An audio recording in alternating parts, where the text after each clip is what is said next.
Hello everyone, जैसे कि आप सभी जानते हैं कल 20 अगस्त 2023 को आपका सीटेट का एग्जाम हो चुका है।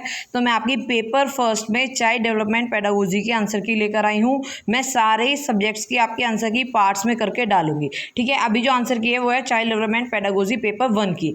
सबके सेट कोई भी हो, क्वेश्चन सबके सेम है, सिर्फ क्वेश्चन का सीक्वेंस चेंज किया गया है। ऊपर या नीचे क्वेश्चन होंगे, क्वेश्चन वही होंगे। आप लोग देख लेना आपका ये क्वेश्चन किस नंबर पे है। ठीक है, ले के अनुसार डैश बच्चों के संकल्पनात्मक योग्यताओं के विकास की महत्वपूर्ण भूमिका निभाता है। इसका आंसर होगा सहकर्मी सहयोग। सेकंड क्वेश्चन, 4 वर्ष की अपर्णा कहती है कि एक बटन जिंदा है। इसका आंसर आपका होगा जीववादी चिंतन। थर्ड क्वेश्चन, लेव व्यागोत्स्की के सिद्धांत के अनुसार आंतरिक वाक क्या कहलाता है? बच्चों के लिए अपनी सोच को नियंत्रित करने का एक तरीका है।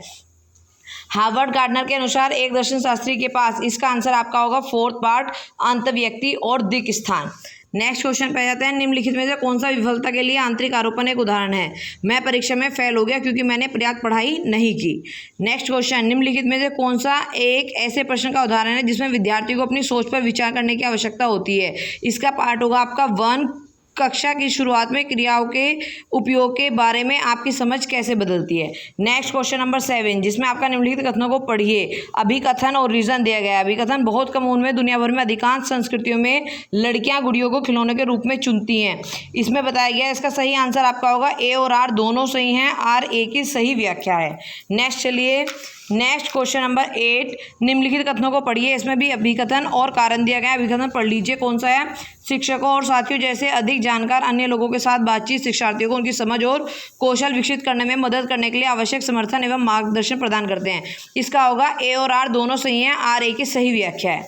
नेक्स्ट क्वेश्चन, लेव व्यागोत्स्की के अनुसार संज्ञानात्मक विकास भाषा विकास को सुगम बनाता है। नेक्स्ट है, लॉरेंस कोलबर्ग के नैतिक तर्क के किस स्तर पर बच्चे आमतौर पर मानते हैं कि लोगों को समाज की अपेक्षा पर खरा उतरना चाहिए? पारंपरिक स्तर। नेक्स्ट क्वेश्चन नंबर 11, बच्चों में समस्या समाधान कौशल को बढ़ाने के लिए निम्नलिखित में से कौन सा प्रभावी तरीका है? उन्हें बुद्धि मंथन करने और सहज अनुमान लगाने के लिए अवसर देना। नेक्स्ट क्वेश्चन, अनुभवात्मक अधिगम किस पर बल देता है? एक प्रक्रिया के बजाय अधिगम को एक उत्पाद के रूप में देखने पर। नेक्स्ट क्वेश्चन नंबर 13, निम्नलिखित कथनों को पढ़िए, सही विकल्प को चयन कीजिए। अभिकथन क्या है? शिक्षकों को सार्थक वातावरण बनाना चाहिए जिसमें सभी बच्चों को सक्रिय भागीदारी और संलग्नता हो। कारण भी दिया गया है और आर दोनों सही हैं। आर ए की सही व्याख्या है। निम्नलिखित में से कौन सी प्रक्रिया अधिगम के दौरान योगदान नहीं देती है? गैर प्रासंगिकरण। नेक्स्ट क्वेश्चन पे आ जाइए, क्वेश्चन नंबर 15, निम्नलिखित में से कौन सा स्थूल गति कौशल है? आंसर होगा तैरना। भौतिक वृद्धि और विकास के और डैश सिद्धांतों का पालन करना, शीर्षगामी और समीपस्थ। प्रारंभिक वाली अवस्था में वृद्धि डैश और सोच, इसमें आपका आएगा स्थिर है, कुछ हद तक केंद्रित, धीमी और कार्तिक। जीन पियाजे के अनुसार पूर्व संज्ञानात्मक चिंतन की मुख्य विशेषताओं में से एक है केंद्रीयन। यहाँ पे आपका आएगा केंद्रीयन। नेक्स्ट क्वेश्चन नंबर 19, अधिगम के लिए आकलन का मुख्य लक्ष्य क्या है? विद्यार्थियों को प्रतिपुष्टि प्रदान करना जिसका उपयोग उनके अधिगम में सुधार के लिए किया जा सकता है।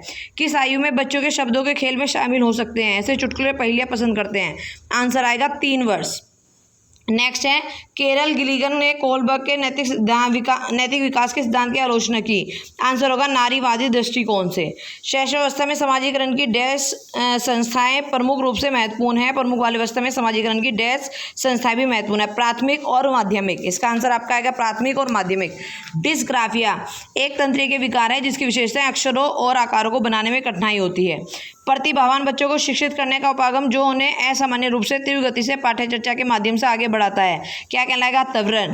निम्नलिखित में से सवालीनता विद्यार्थियों की विशिष्ट विशेषता कौन सी है? बार बार दोहराव व आवर्ती व्यवहार। शिक्षक जो समावेशी कक्षाओं की दिशा में काम कर रहे हैं, इसका आंसर आपका फर्स्ट, सेकंड, थर्ड तीनों सही है, तो आंसर हो जाएगा फर्स्ट, सेकंड, थर्ड। 27, विद्यार्थियों को सीखने में शैलियों में विविधता को महत्व देना चाहिए और मानवता विविधता के प्रतिबिंब के रूप में देखा जाना चाहिए।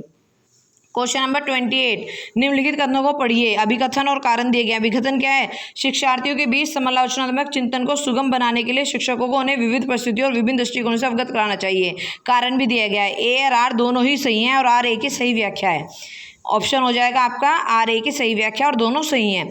निम्नलिखित में अधिगम का प्राथमिक लक्ष्य कौन सा होना चाहिए? समालोचनात्मक चिंतन का विकास। क्वेश्चन नंबर 30, बच्चे सबसे प्रभावी ढंग से कब सीखते हैं? यदि कोई अवधारणा सामान्य से विशिष्ट की ओर जाती हो। ये आपकी हो गई CDP के आंसर की। अब मैं आगे आपकी math, science, Hindi, English in सब के आंसर की नेक्स्ट वीडियो में आपकी आएगी।